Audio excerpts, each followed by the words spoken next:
გამარჯობა, ეთერშია კურიერის 3 საათზე ახალ ამბებს კურიერის გუნდთან ერთად მე კესო ქაფიანიძე გაგაცნობთ. მარკო რუბიოსა და ირაკლი კობახიძის სატელეფონო საუბარი. ორმხრივი ინტერესის სფეროები და უსაფრთხოების საკითხი კავკასიასა და შავი ზღვის რეგიონში. მართველი გუნდის შეფასებით ამერიკის სახელმწიფომ დივნის პირდაპირ კომუნიკაცია საქართველოს პრემიერ-მინისტრთან დადებითი სიგნალია ორი ქვეყნის ურთიერთობების გადატვირთვის პროცესში. მათივე თქმით, საზოგადოებამ და მათ შორის ამერიკულმა მხარემ კარგად იცის, რომ საქართველო მზადაა სუფთა ფურცლიდან ურთიერთობების დასაწყებად. მარკო რუბიოს ზარი მმართველ გუნდს უტოვებს იმედს, რომ შტატების ადმინისტრაცია საბოლოოდ გადადგამს ნაბიჯს ჯანსაღი ურთიერთობების აღსადგენად. შოთა პალავანდიშვილი გაგვაცნობს თბილისში თემაზე გაკეთებულ პოლიტიკურ შეფასებებს. შოთა, ეთერში ხარ.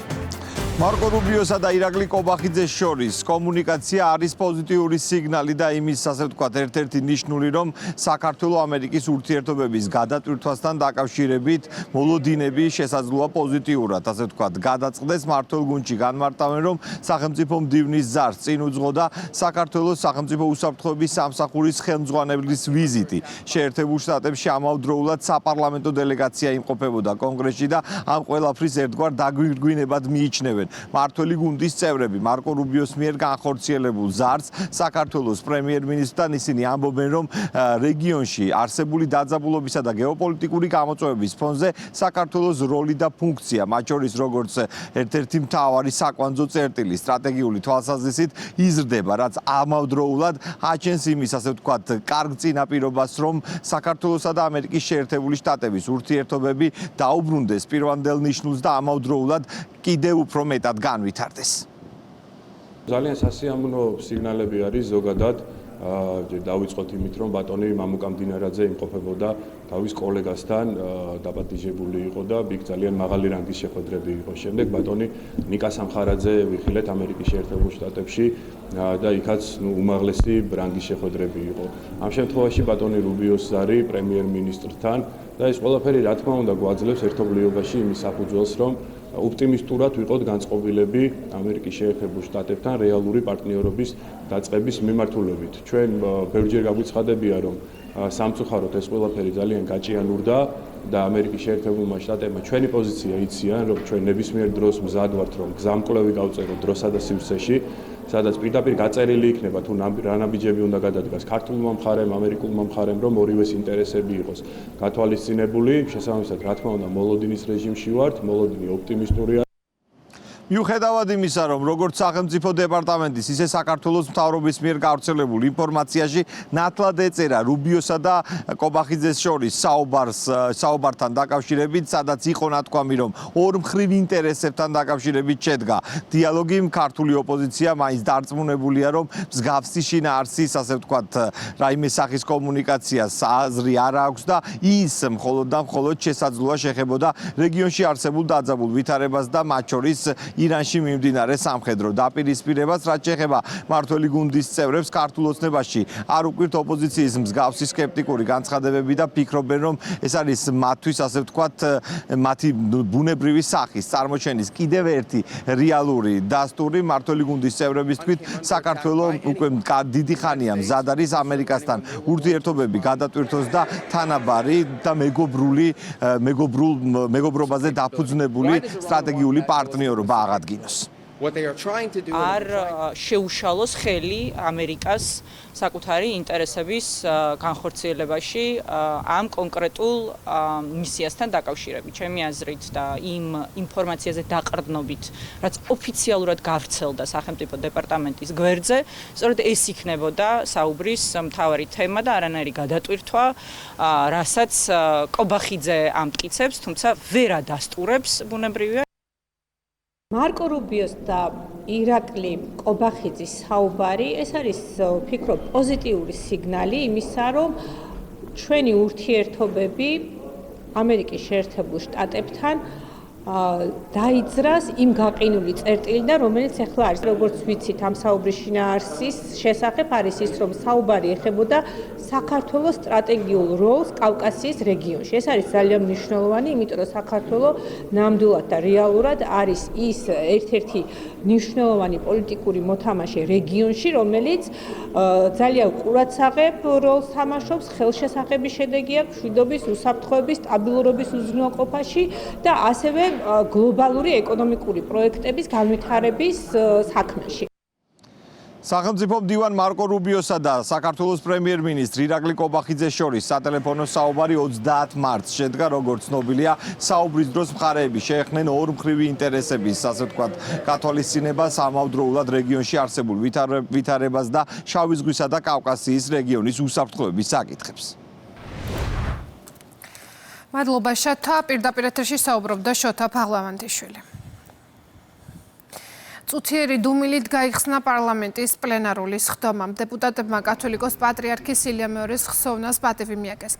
პარლამენტის თავმჯდომარემ კიდევ ერთხელ ისაუბრა უწმინდესი ზღვა წლზე შალვა პაპუაშვილმა ყურადღება გაამახვილა ასევე 31 მარტის რეფერენდუმზეც. დარბაზში გაკეთდა პოლიტიკური განცხადებები. მარიამ კოპალეშვილი მუშაობს პარლამენტში, რომელიც ახლა შემოგვიერთდება პირდაპირ ეთერში. მარიამ, გისმენთ. პირველი სხდომა პარლამენტში ილია მეორის გარდაცვალების შემდეგ წუთიერი დუმილით გაიხსნა. პირველი განცხადება გააკეთა სხდომის დაწყებისთანავე საქართველოს პარლამენტის თავმჯდომარემ შალვა პაპუაშვილმა, რომელმაც ისაუბრა იმ ღვაწლზე, რაც სწორედ კათოლიკოს პატრიარქის სახელთან არის დაკავშირებული. მისი თქმით, ილია მეორემ დატოვა მთავარი მემკვიდრეობა, რაც უკავშირდება რწმენის, სახელმწიფოებრიობისა და ეროვნული იდენტობის შენარჩუნებას. გაკეთებული ბევრი საქმიდან პარლამენტის თავმჯდომარემ გამოყო 3 ძირითადი მიმართულება, რაც თავისუფლად უკავშირდება ავტოკეფალიის აღდგენას, მისთვის საერთაშორისო აღიარების მოპოვებას, ასევე სახელმწიფოსა და ეკლესიას შორის ურთიერთობების კონსტიტუციურ დონეზე აყვანას და ხუთჯვიანი დროშის ეროვნული იდენტობის მთავარი სიმბოლოს აღდგენას. პატრიარქის ღვაწლთან დაკავშირებით კანონმდებლებმა თავისი გამოსვლა ყველამ დაიწყო ხსოვნით სამძიმრით. წუთიერი დუმილის შემდეგ ასევე პარლამენტის თავმჯდომარემ გააკეთა კიდევ ერთი განცხადება, რომელიც უკვე ისტორიულ თარიღს უკავშირდება დამოუკიდებლობის აღდგენის რეფერენდუმის 35 წლის თავს და როგორც შალვა პაპუაშვილი ნიშნავს მოპოვებულ დამოუკიდებლობას და თავისუფლებას მუდმივი ზრუნვა და შენარჩუნება სჭირდება, რასაც სახელმწიფო ხალხთან ერთად ახერხებს. ესა ჩვენ პატივს მივაგებთ ადამიანს, რომლის სახელიც განუყოფლად არის დაკავშირებული თანამედროვე საქართველოს სულიერ და სახელმწიფოებრივ აღორძინებასთან. მის მოღვაწეობა სცდება ეკლესიის ფარგლებს და წარმოადგენს სახელმწიფოებრიობის განმტკიცების ერთ-ერთ მთავარ განმაპირობებელს. რწმენის, სახელმწიფოს და ეროვნული სიმბოლოს გამთლიანება არის სწორედ პატრიარქის ეპოქის მთავარი მემკვიდრეობა და ამიტომ მისი ღვაწლი იქნება არა მხოლოდ წარსულის ნაწილი, არამედ იქნება თანმდევი ჩვენი სახელმწიფოსი, ჩვენი ეკლესიის და ჩვენი საზოგადოებრივი ცნობიერების. ეს ასევე გამორჩეული დღეა 31 მარტი, 35 წელი გავიდა მას შემდეგ, რაც ჩატარდა დამოუკიდებლობის აღდგენის რეფერენდუმი, სადაც სრულიად საქართველომ, ყველა კუთხემ, ყველა შვილმა ჩვენი ქვეყნისა ერთხმად დაუჭირა მხარი საქართველოს დამოუკიდებლობის აღდგენას და ჩვენ 35 წელია დამოუკიდებლობას, როგორც პასუხისმგებლობას ისე ვატარებთ, დამოუკიდებლობას როგორც გამოწვევას ისე ვატარებთ, ვინაიდან თავისუფლება არ არის ადვილი და ამ თავისუფლებას სჭირდება ყოველდღიური ბრძოლა და გაფრთხილება. ამ დამოუკიდებლობის საფუძველში იყო ეროვნული მოძრაობა, რომელმაც მაშინ მთელი ერი ამ იდეის გარშემო გააერთიანა და დღეს გახლავთ ასევე საქართველოს პირველი პრეზიდენტის ზვიად გამსახურდიას დაბადების დღე, რომლის სახელობის დარბაზშიც ჩვენ დღეს ვიმყოფებით და სწორედ ესეც აქ ამ დარბაზში, ამ ტრიბუნიდან იქნა მაშინ ზვიად გამსახურდიას მიერ გაცხადებული საქართველოს დამოუკიდებლობის აღდგენა. ამის შემდეგ უკვე კანონმდებლები პოლიტიკური განცხადებების გაკეთებაზე გადავიდნენ. დღეს სიტყვით ისარგებლა ასევე უმრავლესობის ლიდერმა ირაკლი კირცხალიას მთავარი აქცენტი საკუთარ გამოსვლაში იყო სწორედ ის, რომ დამოუკიდებლობას სჭირდება მუდმივი შენარჩუნება. მან ისაუბრა იმაზე, რომ ქვეყნის შიგნით არსებობს კონკრეტული ჯგუფები და კონკრეტული ოპოზიციურად განწყობილი ჯგუფების ინტერესი იმისთვის, რომ სწორედ ქვეყნის დამოუკიდებლობას, სუვერენიტეტს დაუპირისპირდნენ, რაც გარეძალების ხელით იმართება. გარეძალები კი ქართული ოპოზიციისთვის მისი თქმით თქმით არა პარტნიორები, არამედ პატრონები არიან და შესაბამისად სწორედ მათ мотивაციას უპირისპირდება დღეს ქართული სახელმწიფო. დღეს სხვა კანონმდებლების მხრიდან ასევე აქცენტი გააკეთდა მიმდინარე პროექტებთან დაკავშირებით, კანონპროექტების განხილვაზე, ძირითადად ოპოზიციური ჯგუფები აქცენტს აკეთებენ ეკონომიკური მიმართულებით, ხოლო ქართული ოცნების მხრიდან კი მუდმივად ისმოდა დადანაშაულება საკუთარი ოპოზიციური კოლეგების მორიგ სპეკულაციაში და როდესაც ქართული ოცნების წევრების თქმით, როდესაც საუბარი არის ეკონომიკაზე და ამ მხრივ ისმის პრეტენზიები, მათ პრეტენზიებს პასუხს სწორედ ობიექტური საერთაშორისო დამკვირვებლები საკუთარი ანგარიშებით სცემენ. საზოგადოებისთვის ცნობილია, რომ ერთი მხრივ მიხეილ სააკაშვილმა, ნაციონალური მოძრაობის რეჟიმის მთავარმა შემოქმედმა და მეორე მხრივ კი ნიკა გვარამიამ, მისმა გენერალურმა პროკურორმა დაადასტურეს, რომ გაერთიანების შესახებ დავალება მათი გარე პატრონებისგან მიიღეს. მართალია ამ ძალებს ისინი პარტნიორებად მოიხსენიებენ, მაგრამ ყველამ კარგად ვიცით, რომ ისინი არა მარტი პარტნიორები, არამედ პატრონები არიან. რაზეც არ უნდა ისაუბროთ, ვისგანაც არ უნდა მიიღოთ დავალებები. გაერთიანების მერამდენე წრეზეც არ უნდა წახვიდეთ. როგორც არ უნდა შეფუთოთ და რა პიარ ტექნოლოგიაც არ უნდა გამოიყენოთ. თქვენი უდღეური, უსუსური, ვითომ და პოლიტიკური ალიანსის ბრენდირებისთვის ქართველმა ხალხმა კარგად იცის, რომ თქვენ ახალი გაერთიანება კი არა, ისე ვის ძველი ერთიანი ნაციონალური მოძრაობა ხართ და წარმოადგენთ სისხლიან რეჟიმს. ამ ქვეყანაში 77,000 ბავშვი შიმშილობს ოფიციალურად. შიმშილობს იმიტომ, რომ ბოლო 10 წლის განმავლობაში ამ ქვეყანაში არაფერი გაიაფებულა, პირიქით გაძვირდა. გაძვირდა საკვები, გაძვირდა წამალი, გაძვირდა ექიმთან ვიზიტი, გაძვირდა წყალი, გაზი. გუშინ თქვენ გააძვირეთ 30%-ით ელექტროენერგია. ასევე მინდა შეგახსენოთ, რომ დენი, წყალი და გაზი ამ ქვეყნის დიდ ნაწილს ჯერ კიდევ არ მიეწოდება. გაძვირდა საწვავიც, გაძვირდა პირველადი მოხმარების ნივთები. არასდროს არ იყო ნაკლებობა საქართველოში პოპულიზმისა. არასდროს. ეს თქვენ პირველები არ ახართ, რომელიც საქართველოს შიმშილში ამოწყვეტის სცენარებს და სურათებს ხატავთ და არც ბოლო არ იქნებით.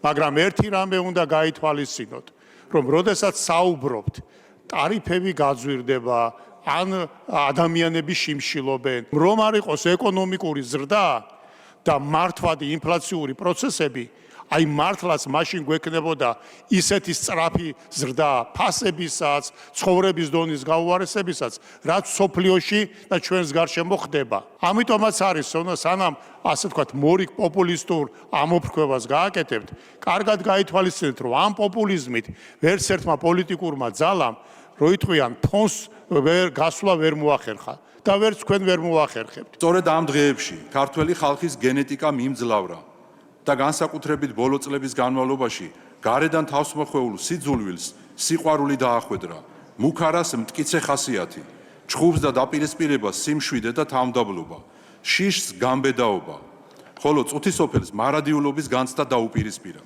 სწორედ ამ ძალამ მოიყვანა დღემდე საქართველო, სწორედ ასეთი ხალხი ქმნიდა ყოველთვის საქართველოს ისტორიას და სწორედ ასეთი ხალხის ძალის ეშინოდა ყოველთვის მოწინააღმდეგეს, რომლის მთავარი მიზანი იყო შეესუსტებინა ეკლესია და ის ღირებულებები, რომელზეც იდგა საქართველოს სახელმწიფო. ქართველი ხალხი ცალ ფეხზე მონური ფსიქოლოგიით არ დაელოდება არსად გაწევრიანებას. სამაგიეროდ ორ ფეხზე მდგომი საათობით დაელოდება თავისი პატრიარქისგან ლოცვა-კურთხევის მიღებას სამშობლოს დასაცავად. სხდომაზე სიტყვით გამოსვლით დღეს 14-მა დეპუტატმა ისარგებლა პოლიტიკური განცხადებების დასრულების შემდეგ კი კანონმდებლები უკვე დღის წესრიგით გათვალისწინებული სხვა კანონპროექტების განხილვაზე გადავიდნენ. მადლობა მარიამ, თქვენ უსმენთ მარიამ კოპალეიშვილს. დღეს 31 მარტია ქვეყანაში დამოუკიდებლობის აღდგენასთან დაკავშირებით ჩატარებული საყოველთაო რეფერენდუმიდან 35 წელი გავიდა. 31 მარტი ასევე არის საქართველოს პირველი პრეზიდენტის დაბადების დღე. ზუსტად გამსახურდიას რომელმაც რეფერენდუმიდან სულ რამდენიმე დღეში 1991 წლის 9 აპრილს საქართველოს პარლამენტის დღეს უკვე მისი სახელობის დარბაზში გამოაცხადა საქართველოს დამოუკიდებლობის აღდგენა. ისტორიულ თარიღს სოციალურ ქსელში ეხმაურებიან საქართველოს პრეზიდენტი და პრემიერ-მინისტრი. 31 მარტი საქართველოს უახლეს ისტორიაში გამორჩეული დღეა. 91 წლის 31 მარტს გაიმართა საყოველთაო რეფერენდუმი, რომელშიც სრულიად საქართველომ, მათ შორის აფხაზეთისა და სამაჩაბლოს მოსახლეობამ ერთსულოვნად მსოფლიოს გასაგონად საქართველოს სუვერენულ მომავალს მისცა ხმა. 31 მარტის რეფერენდუმმა შექმნა ურყევი სამართლებრივი საძირკველი, რომელსაც თანამედროვე ქართული სახელმწიფო ეფუძნება. ჩვენი ვალია გავუფრთხილდეთ ამ ფასდაუდებელ მონაპოვარს, ღირსეულად დავიცვათ და გავაძლიეროთ სახელმწიფოებრიობა, რომელიც 1991 წლის რეფერენდუმმა განამტკიცა. 1991 წლის 31 მარტს ქართველმა ხალხმა მთელ მსოფლიოს ხმამაღლა განუცხადა. საქართველო ირჩევს დამოუკიდებლობას და თავისუფლებას. ჩვენს ისტორიას იშვიათად თუ ახსოვს ერის ასეთი ერთიანობა და საერთო ღირებულებების ირგვლივ ერთსულოვნად შეკრული საზოგადოება. დამოუკიდებლობის აღდგენის რეფერენდუმის შედეგები იქცა სუვერენული საქართველოს იმ ურყევ სამართლებრივ საძირკვლად, რომელზეც უკვე 35 წელია ჩვენ სახელმწიფოებრიობას ვაშენებთ. ჩვენი ვალია დავიცვათ ის უდიდესი მონაპოვარი, რომლისთვისაც წინაპრები თაობების განმავლობაში იბრძოდნენ. ჩვენი ვალია მოუფრთხილდეთ იმ უძვირფასეს მემკვიდრეობას, რომელმაც ჩვენი დღევანდელობა განსაზღვრა. განვამტკიცოთ სუვერენიტეტი და განვაგრძოთ სვლა კიდევ უფრო ძლიერი, ღირსეული და ერთიანი საქართველოს მშენებლობისკენ, სახელმწიფოსკენ, სადაც საკუთარ ბედს მხოლოდ და მხოლოდ ქართველი ხალხი განაგებს. წინა სასამართლოს ხდომის მოლოდინშია ტერორისტული აქტის მეორე ეპიზოდზე ბრალდებული ალეკო ელისაშვილი. საგამოძიებო უწყება ლელოს ერთ-ერთ ლიდერს ტერორისტული აქტის კიდევ ერთ ეპიზოდს ედავება. საუბარი 2025 წლის 4 მაისს ელისაშვილის მიერ თბილისის საქალაქო სასამართლოს შენობის უკანა მხარეს არქივის შენობაში შეღწევის მცდელობაზე, რა დროსაც პოლიტიკოსმა არქივის ოთახში ნავთობპროდუქტის შემცველი აალებული ნივთიერება შეაგდო, რის შედეგადაც ოთახში გაჩნდა ხანძარი. ალეკო ელისაშვილს 15 წლამდე პატიმრობა ემუქრება. ანუკა ბუავა მუშაობს თემაზე და ის შემოგვერდება ახლა პირდაპირ ეთერში. ანუკა, გისმენთ. წინა სასამართლოს ხდომის ჩანიშვნის შუამდგომლობით პროკურატურამ უკვე მიმართა საქალაქო სასამართლოს, შესაბამისად უახლოეს საათებში გაიმართება პროცესი, სადაც უნდა გადაწყდეს, როდის დაიწყება უკვე მეორე ეპიზოდთან დაკავშირებით სასამართლო განხილვების საქალაქო სასამართლოში.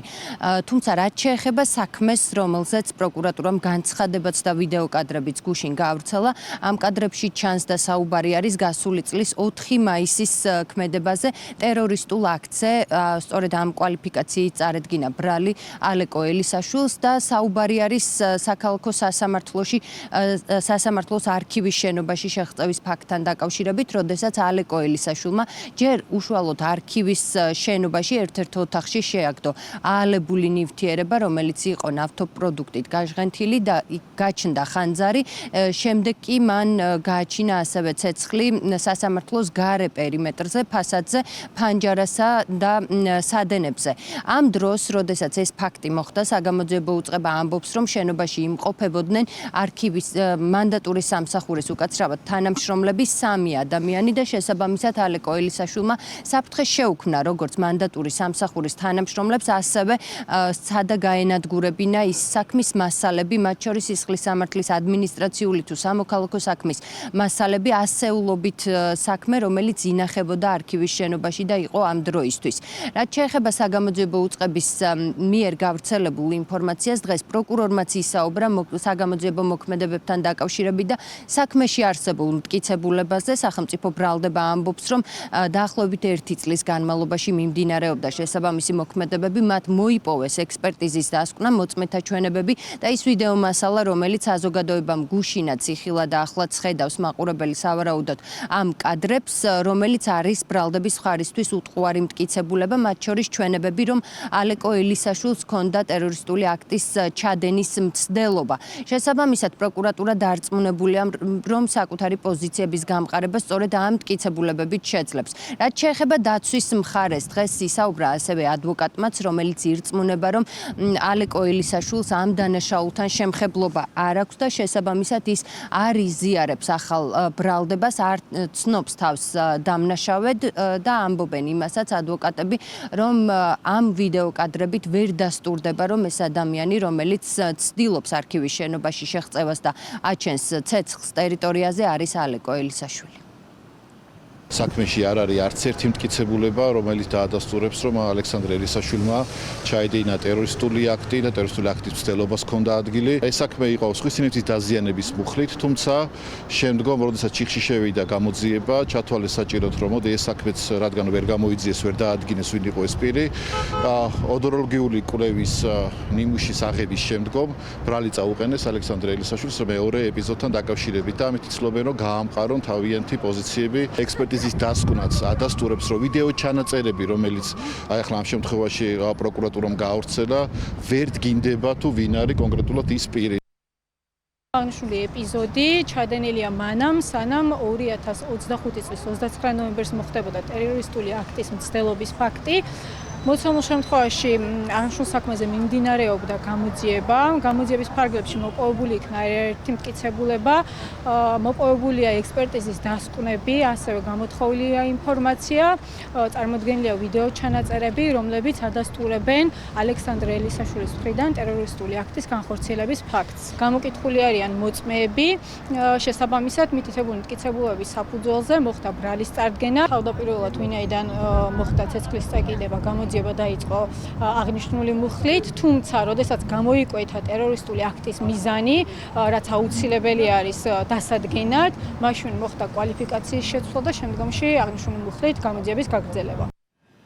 როგორც მაყურებელმა იცის, ალეკო ელისაშვილი დააკავეს გასული წლის 29 ნოემბერს, როდესაც მან სასამართლოს კანცელარიის შენობის გადაწვას სცადა, თავს დაესხა მანდატური სამსახურის თანამშრომლებს და იყო შეიარაღებული, როდესაც შევიდა ის კანცელარიის შენობაში.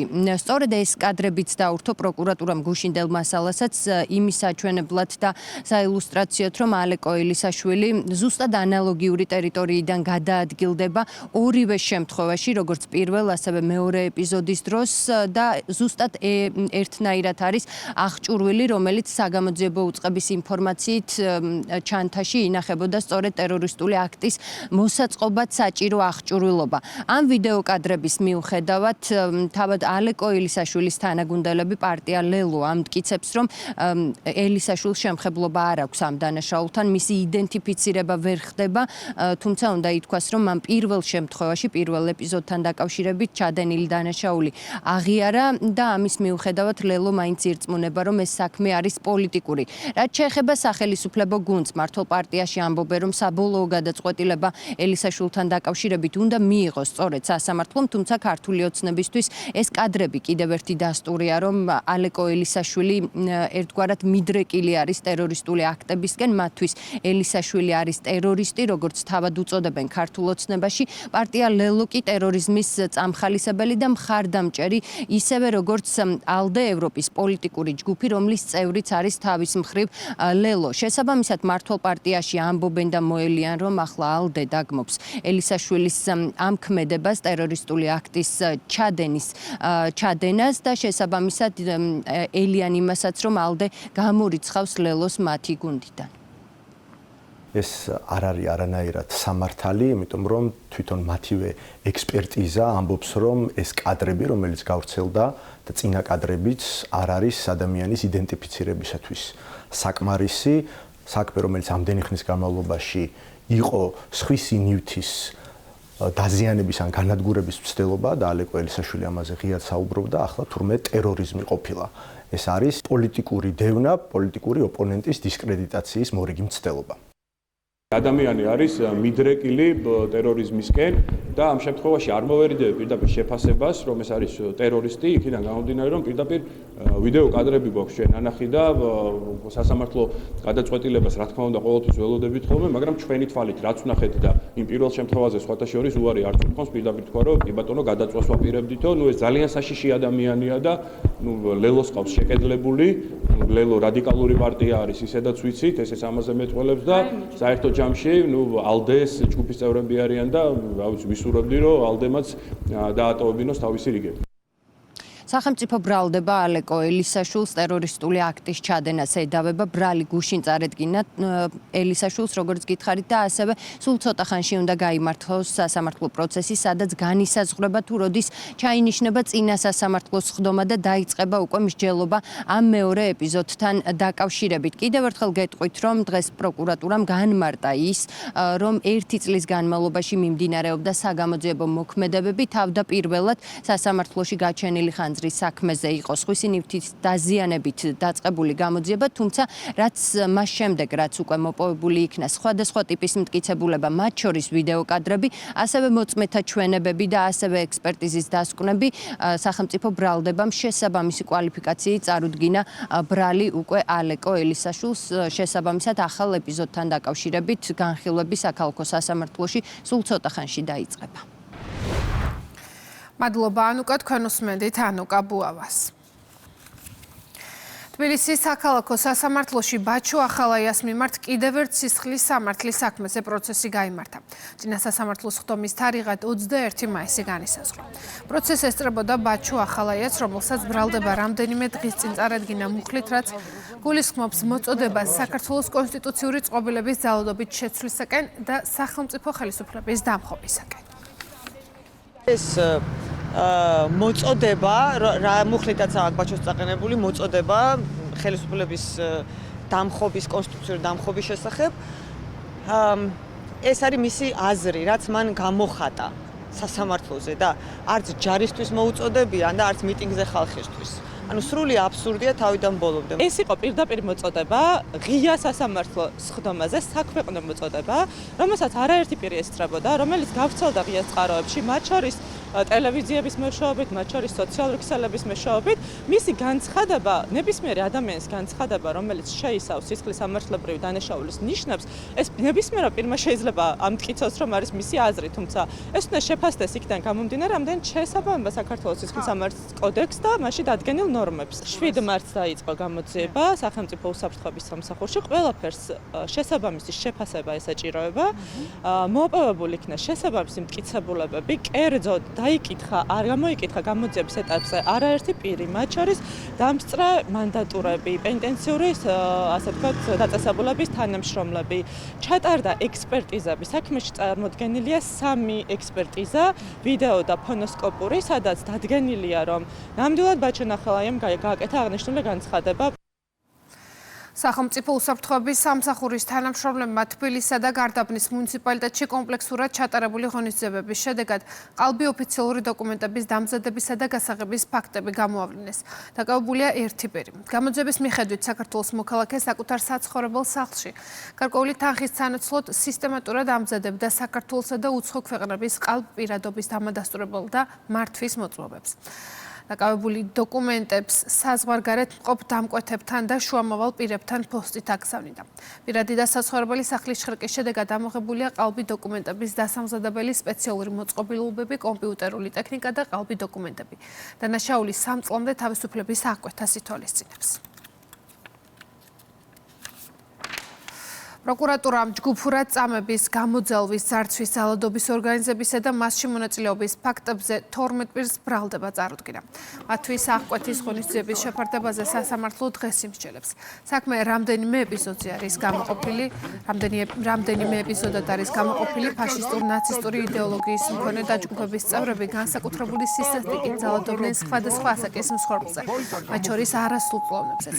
ბრალდებულების პირადი და საცხოვრებელი სახლების შრიკის შედეგად ამოღებულია ცეცხლსასროლი ხმოვანი და ცივი იარაღები, ასევე ნაცისტური სიმბოლიკის ნივთები. აღნიშნული დაჯგუფების წევრები მათგან განსხვავებული შეხედულებების და ეროვნების მქონე პირების გამოვლენის და დასჯის მიზნით, შეუწყნარებლობის მოტივით, წინასწარ შერჩეულ მსხვერპლს ორგანიზებურად და ჯგუფურად ესხმოდნენ თავს, ამცირებდნენ, ფიზიკურად და ფსიქოლოგიურად ძალადობდნენ მათზე და აწამებდნენ. ხშირ შემთხვევაში ძალადობის ვიდეო გადაღებას აწარმოებდნენ და ჩანაწერებს სხვადასხვა სოციალურ ქსელებსა და დახურულ ჯგუფებში ავრცელებდნენ. რიგ შემთხვევაში კი მსხვერპლებს პირად ნივთებს ართმევდნენ და თანხას ძალავდნენ. საქართველოს პროკურატურამ პირადი ცხოვრების ამსახველი ინფორმაციის გახმაურების მუქარით სქესობრივი კავშირის დამყარების სიძულების ფაქტზე ერთი პირი დააკავა. სამეგრელოს ზემო სვანეთის საოლქო პროკურატურის მიერ ჩატარებული გამოძიებით დადგინდა, რომ დაკავებულია იძულებდა დაზარალებულს მასთან სქესობრივი კავშირი დაემყარებინა. დანაშაული 5 წლამდე თავისუფლების აღკვეთას ითვალისწინებს.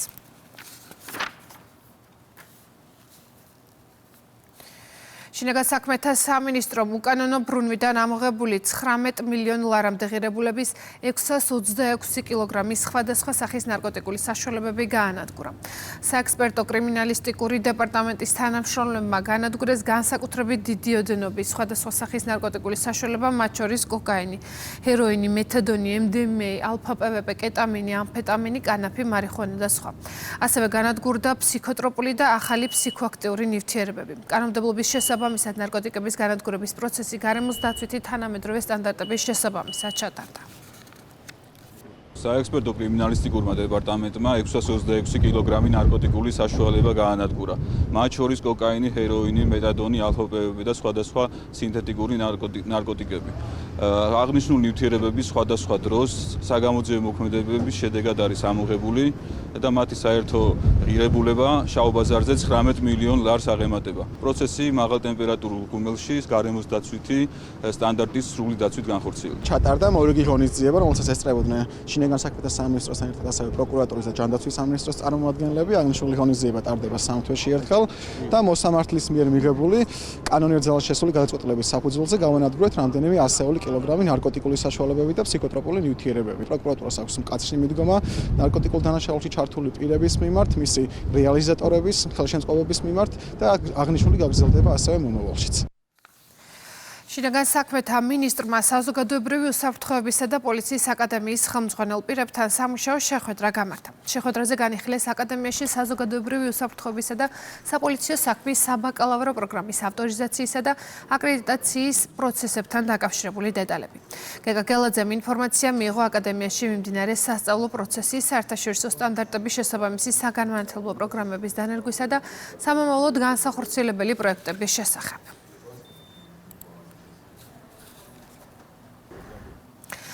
საქართველოს პარლამენტის თავმჯდომარე შავი ზღვის ეკონომიკური თანამშრომლობის ორგანიზაციის საპარლამენტო ასამბლეის გენერალურ მდივანს შეხვდა. განიხილეს თბილისში დაგეგმილი პაფსეკის გენერალური ასამბლეასთან დაკავშირებული დეტალები. აღნიშნა, რომ გენერალური ასამბლეის თემატიკა ხელოვნურ ინტელექტსა და რეგიონულ თანამშრომლობას ეხება, რაც წევრი და პარტნიორი ქვეყნებისთვის მნიშვნელოვანი საკითხია.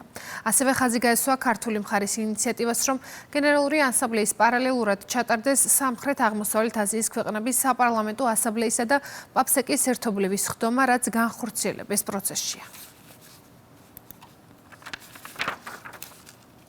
ერგნეთში ინციდენტების პრევენციისა და მასზე რეაგირების მექანიზმის ფარგლებში მორიგი შეხვედრა მიმდინარეობს.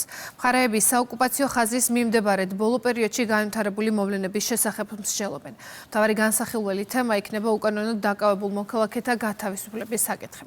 საანგარიშო პერიოდში საოკუპაციო ხაზის გასწვრივ უკანონო დაკავების ერთი ახალი შემთხვევა მოხდა, ხოლო უკანონო ბორდერიზაციის 7 შემთხვევა დაფიქსირდა. განვიხილავ წინა შეხვედრიდან დღემდე დაფიქსირებულ ყველა მნიშვნელოვან ინციდენტს, გულისხმობ უკანონო დაკავებებს, უკანონო ეგრეთ წოდებული ბორდერიზაციის ფაქტებს, ასევე დღევანდელ შეხვედრაზე ჩვენი საერთაშორისო პარტნიორების მხარდაჭერით დადგება საკითხი ქალბატონი თამარ მეარაყიშვილის, რომელიც ჯერ უკანონოდ იქნა დაკავებული და შემდეგ უკანონოდ გამოძევებული ოკუპირებული ცხინვალის რეგიონიდან. დღეს მდგომარეობით უკანონო პატიმრობაში იმყოფება 11 პირი. თავისუფალი გადაადგილების საკითხი არის ჩვენი დღის წესრიგის მუდმივი პუნქტი.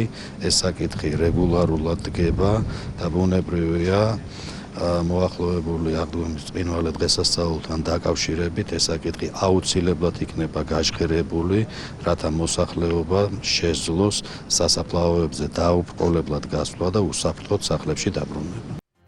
რეკლამის შემდეგ კურიერი ეთერში ბრუნდება, განვაგრძობთ გამოშვებას.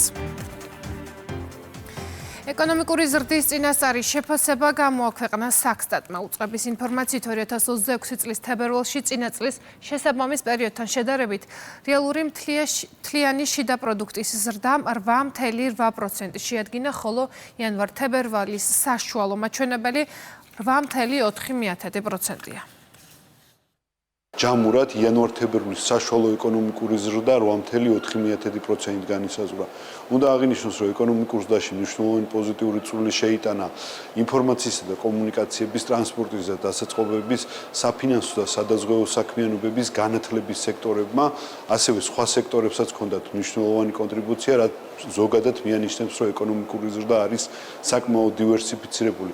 აქვე აღსანიშნავია, რომ ეკონომიკის ზრდის ხელშეწყობია საგარეო ვაჭრობის კუთხით დაფიქსირებული ტენდენციები. ჩვენი მოლოდინია, რომ პოზიტიური ეკონომიკური ტენდენციები და მაღალი ეკონომიკური ზრდის ტენდენცია 2026 წელსაც შენარჩუნდება, რასაც ხელშეუწყობს საქართველოს მთავრობის მიერ განხორციელებული სტრუქტურული რეფორმები, მათ შორის მსხვილი ინფრასტრუქტურული პროექტების დაჩქარება. სასიხარულოა, რომ დაფიქსირდა ძლიერი ეკონომიკური ზრდა, თვის ზრდა არის 8.8%, ხოლო ორი თვის იანვარ-თებერვალის არის 8.4%, უფრო მაღალი ვიდრე შაშანდელი წლიური შედეგი და ის რომ ზრდადია ეკონომიკური ზრდის მაჩვენებელი, მიუთითებს, რომ ქვეყანა სწორი მართულებით ვითარდება და კეთილდღეობის დონე სწრაფად იუმჯობესებს. რა თქმა უნდა, ბუნებრივია ჩვენ ველოდებით წლის ძლიერი შედეგებით ასრულებას. ინოვაციების და ტექნოლოგიების სააგენტოს ორგანიზებით საქართველოს მასშტაბით გასვლითი შეხვედრების სერია მოგზაურობა ინოვაციების და ტექნოლოგიების სამყაროში გრძელდება. მორიგი შეხვედრა ზესტაფონში ახალგაზრდულ ჰაბში გაიმართა. ღონისძიების მიზანია ადგილობრივ მოსახლეობაში ინოვაციებისა და ტექნოლოგიების შესახებ ცნობადობის ამაღლება და ჯიტას პროექტებისა და პროგრამების შესახებ ინფორმაციის გავრცელება. დღეს იმერეთის რეგიონში ავიღეთ სტარტი და ზესტაფონის მუნიციპალიტეტს ვესტუმრეთ. არაჩვეულებრივი უამრავი ახალგაზრდა დაესწრო დღევანდელ ღონისძიებას. ვფიქრობ, დიდი ინტერესი გამოიწვია მათში ჩვენმა ლექციამ და პრაქტიკულმა ვორქშოპმა და ველოდებით თითოეულ მათგანს ჯიტას პროექტებში და ასევე იმედი მაქვს, რომ მათ სამომავლო კარიერულ განვითარებას, ინოვაციებს და ტექნოლოგიებს დაუკავშირებენ. ძალიან მნიშვნელოვანია, რომ ასეთი პატარა ქალაქებში ჩატარდეს ასეთი პროექტები, ცოდნასაც უმაღლებს და შესაძლოა სამომავლოდ პროფესიის არჩევაშიც დაეხმაროს. თბილისის მერი კახა კალაძე 101 წლის მარიამ ბებიაშვილს ესტუმრა და დაბადების დღე პირადად მიულოცა. დედაქალაქის მერმა იუბილერს ჯანმრთელობა უსურვა. პროფესიით ინჟინერი მარიამ ბებიაშვილი ბოლო რამდენიმე წელია ფაზლების აწყობით არის გატაცებული. საიუბილეო თარიღთან დაკავშირებით მუნიციპალიტეტის მერიის 100 წლის მიღწეულ მოქალაქეთათვის ერთჯერადი დახმარების პროგრამის ფარგლებში მარიამ ბებიაშვილს წელს 10,000 ლარი ჩაერიცხება. მე ძალიან დიდი უღრმესი მადლობი ვარ იმისი, რომ აი ზუსტად 100 წლისა გავხდი და იმან საჩუქარი გამომიქცანა 10,000 ლარი, ხო? ყოველთვის აი ეს, აბა სხვა რა უნდა ვთქვა, ხო? ვიმე როგორი დაფასება. ტურიზმის ეროვნული ადმინისტრაცია მარკეტინგული კამპანიის ფარგლებში პოლონეთის წამყვანი ტურისტული კომპანიებისა და ავიაკომპანია ლოტის წარმომადგენლებს მასპინძლობს. ტურის მონაწილე პოლონელი ტუროპერატორები ქართველ კოლეგებს შეხვდნენ. შეხვედრაზე პოლონეთიდან საქართველოში ტურისტული ნაკადების მოზიდვის, ერთობლივი ტურების დაგეგმისა და თანამშრომლობის გაღრმავების საკითხები განიხილეს. ერთობლივად ჩვენ ვაკეთებთ ეგრეთ წოდებულ B2B შეხვედრას, ვაორგანიზებთ ქვეყნის გაცნობას, გვაქვს რამდენიმე ტური მთელი საქართველოს მასშტაბით, ასევე თბილისში შევახვედრებთ ბიზნეს სექტორს იმისთვის, რომ საქართველოს ტურისტული პოტენციალი, ტურისტული პროდუქტები უფრო მეტად გაიცნონ პოლონელმა პარტნიორებმა. გავსი აქტივობები ხელს უწყობს ერთის მხრივ პოპულარობის შენარჩუნებას, ახალი პარტნიორობის დამყარებას ბიზნეს სექტორისთვის და საქართველოში ბევრად მეტი პოლონელი მოგზაურობის ჩამოყვანის წინაპირობა. პოლონეთის ბაზარი ძალიან მნიშვნელოვანია საქართველოსთვის. გვაქვს პირდაპირ ფრენები, საკმაოდ დაინტერესებულები არიან და უკვე მრავალი წელია საქართველოში ჩამოდიან. შეხვედრაზე არიან ძალიან მსხვილი კომპანიები წარმოდგენილი, რაც ჩვენთვისაც ძალიან მნიშვნელოვანია. ლიტერატურულ კონკურს მაჩაბელი 2026-ისთვის განცხადებების მიღება დაიწყო. კონკურსმა ქვეყნის მასშტაბით უნდა გამოავლინოს საუკეთესო პოეტური კრებული, საუკეთესო პროზაული ნაწარმოები, საუკეთესო პიესა, საუკეთესო პუბლიცისტური კრებული და საუკეთესო პოეტური ან პროზაული თარგმანი.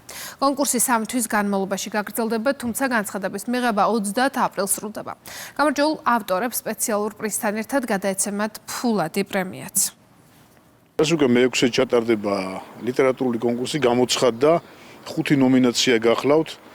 ეს არის საუკეთესო პროზაული კრებული, საუკეთესო პოეტური კრებული, ლიტერატურული კრიტიკა, ესეისტიკა, ასევე საუკეთესო თარგმანი და რაც ყველაზე მთავარია ჩვენთვის როგორც ივანე მაჩაბლის სახელთან ასოცირებული კონკურსის ფარგლებში იყო საუკეთესო დრამატურგიული ნაწარმოებებზე ნომინაციის დაწესება. დაჯილდოების ცერემონიას უმასპინძლებს გორის გიორგი ერისთავის სახელობის თეატრი. კურიერის 3-ზე ამით დასრულებულია. ჩვენ ერთმანეთს 6 საათზე შევხვდებით. თქვენ კი მეტი ინფორმაციისთვის ეწვიეთ ჩვენს ვებგვერდს rustavi2.gr-დან და ასკანერეთ QR კოდი და შემოგვიერთდით rustavi2-ის Facebook გვერდზე. ნახვამდის.